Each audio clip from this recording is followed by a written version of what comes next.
Bonjour et bienvenue à toi mon ami. Si tu as cliqué sur la vidéo, c'est que toi aussi tu veux savoir comment avoir de belles locks. Dans cette vidéo, je vais te donner 4 astuces qui vont littéralement changer ton crâne. Alors installe-toi, on en parle ici.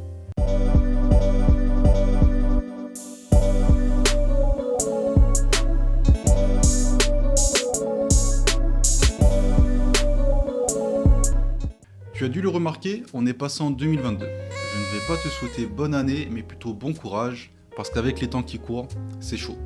Mais passons.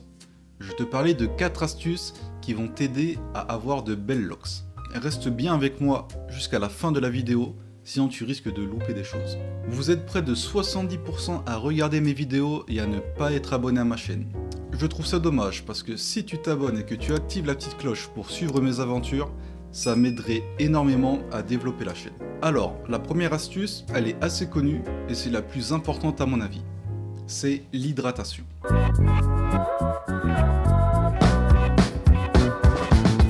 Ce qu'on ne nous dit pas toujours, c'est comment bien s'hydrater. Il y a 2 manières d'apporter de l'eau à ta crinière. Déjà, il faut boire beaucoup d'eau. C'est vraiment une chose à ne pas négliger, parce que si tu ne bois pas assez d'eau, ton corps, pour bien fonctionner, il va utiliser l'eau présente à l'intérieur pour alimenter en priorité tes organes vitaux. Ensuite, s'il lui reste assez d'eau, il va commencer à alimenter le reste. Donc ton cuir chevelu va rester sec si tu ne bois pas. Ensuite, il y a l'hydratation directement sur tes locks. Et pour ça, il faut utiliser un vaporisateur. Personnellement, pour la composition de mon vapo, je garde toujours la même base. Premièrement, j'utilise de l'eau minérale en bouteille parce que l'eau du robinet est plus calcaire et donc moins bonne pour ton crâne. Ensuite, j'utilise de l'huile de ricin, de la glycérine végétale, du gel d'aloe vera et quelques gouttes d'huile essentielle de mon choix. Alors, ça peut paraître évident, mais certaines personnes ne font pas attention. L'eau, encore une fois, c'est la base du vapo. Genre, tu dois en mettre 70 à 80%. C'est ça qui t'apporte l'hydratation et pas les huiles, comme on peut voir à certains endroits. L'huile de ricin, elle va nourrir les cheveux des racines jusqu'à la pointe. La glycérine végétale attire l'eau et permet donc de maintenir l'eau naturelle de la peau. Le gel d'aloe vera est un excellent hydratant et permet de compenser les pertes en eau de la peau. Elle permet aussi d'apaiser les irritations du cuir chevelu. Et enfin, la petite touche qui fait la différence, c'est les huiles essentielles. J'utilise principalement l'huile de menthe poivrée. Elle fait partie de mes huiles favorites. Elle est rafraîchissante, apaise les démangeaisons et purifie le cuir chevelu. C'est vraiment une huile que tu devrais avoir si tu n'as pas déjà l'habitude d'en utiliser. Ce que je fais avec mon vapo, c'est que je m'en mets sur le cuir chevelu et les longueurs, puis masse un petit peu mon crâne pour qu'il absorbe bien le tout. L'odeur mentholée qu'elle dégage est super agréable. Il faut quand même faire attention à ne pas trop en mettre et à ne pas noyer ta tête avec ta potion magique, sinon ton crâne ne va pas pouvoir respirer et ça, tu ne veux pas. Moi, je te conseillerais d'en mettre une fois tous les 2 jours. Je trouve que c'est un bon compromis.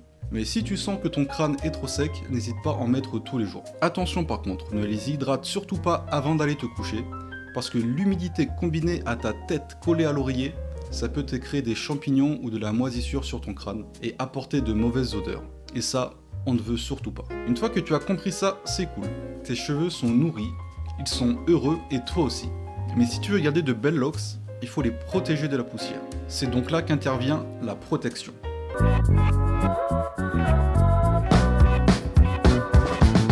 Pour la protection, tu as 2 cas de figure. La première, tu es chez toi. Tu as des poils de ton chat ou de ton chien un peu partout. Tu fais le ménage ou des travaux ou n'importe quoi qui augmenterait le risque que de la poussière se loge dans tes locks. Eh ben, tu achètes un bonnet en satin ou en soie.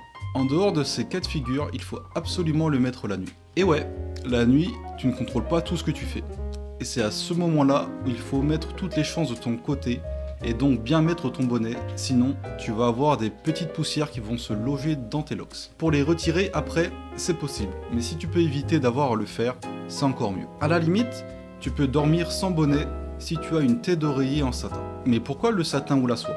Merci, j'allais y venir. Ces bonnets-là protègent tes cheveux de la poussière et ne va pas absorber l'hydratation que tu viens de mettre. Par exemple, si tu mets un bonnet en coton, lui, il va prendre toute l'hydratation que tu t'es donné la peine d'apporter. Le deuxième cas, c'est quand tu es à l'extérieur et selon la saison, ça peut changer. En hiver, tes cheveux auront tendance à se fragiliser, se casser plus rapidement. Si tu veux mettre un petit bonnet pour te réchauffer ou pour le style, essaye de mettre un durag en dessous pour protéger tes locks. Dans les deux cas, tu peux aussi faire des coiffures protectrices. L'objectif de ces coiffures est simple, c'est d'éviter au max tout ce qui abîme les cheveux au quotidien. Avec ça, on évite les manipulations, on isole les cheveux des agressions extérieures. On prévient la casse, la sécheresse, et comme on protège les cheveux, elle favorise également la pousse. Maintenant que tu sais protéger tes locks, de quoi tu pourrais bien avoir besoin? Ah oui, je sais.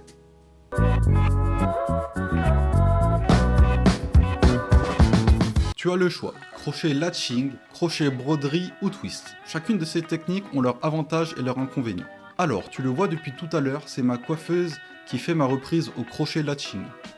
Pour cette technique, je la laisse faire tous les 4 à 6 mois, parce qu'à mon avis, c'est quand même une technique qui est assez agressive pour ton cuir chevelu. Ce qui est bien en revanche, c'est que ça permet de serrer les locks à la racine. Le reste du temps, je fais ma reprise après chaque shampoing, donc à peu près une fois tous les 2 à 3 semaines. Je tourne ensuite mes locks avec la technique du twist quand elles sont encore un petit peu humides. Pour cette technique, j'utilise soit un peu de gel, soit un peu d'huile de ricin. Ce qui est bien avec cette technique, c'est que tes locks ont un aspect plus naturel. Tu ne les abîmes pas et elles restent assez souples. Par contre, après ça, je te conseille de faire une coiffure protectrice pour garder tes locks tournés le plus longtemps possible. Moi, je fais des vanilles que j'attache ensuite ensemble. C'est simple, rapide et ça garde les locks bien serrés. Et enfin, la dernière technique que j'utilise est le crochet broderie. Je l'utilise seulement pour faire quelques petites retouches. Par exemple, quand je sens qu'une locks n'est pas assez compacte ou qu'il y a trop de cheveux qui sortent de la locks. Je te ferai une vidéo pour chacune de ces techniques pour la reprise des locks pour que tu comprennes bien de quoi je parle. La dernière astuce que je te donne, c'est une astuce dont on parle un peu moins, mais qui est tout aussi importante que le reste. C'est d'utiliser les bons produits.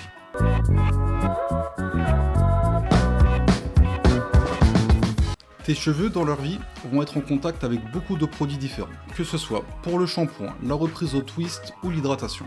Et là où je veux en venir, c'est que tous les produits vendus dans le grand commerce ne sont pas forcément bons pour les locks. Alors je m'explique rapidement. Dans certains produits, il y a des composés qui ne sont pas bons pour ton cuir chevelu. Alors ok, si tu en as déjà utilisé ou que c'est très occasionnel, c'est pas très grave. Tu ne vas pas perdre tes cheveux. Mais à l'avenir, si tu peux éviter, à mon avis, c'est encore mieux. C'est un peu comme la nourriture. Il faut faire attention à ce que tu prends si tu veux être en bonne santé. Alors, un exemple tout bête, c'est le shampoing. Ceux vendus en grande surface contiennent des dérivés de pétrole, de métaux lourds ou d'autres dans ce genre. Il vaut mieux te tourner vers un shampoing bio et naturel qui ne contient pas de démêlant. Parce que tu l'as déjà compris, tu veux emmêler tes locks.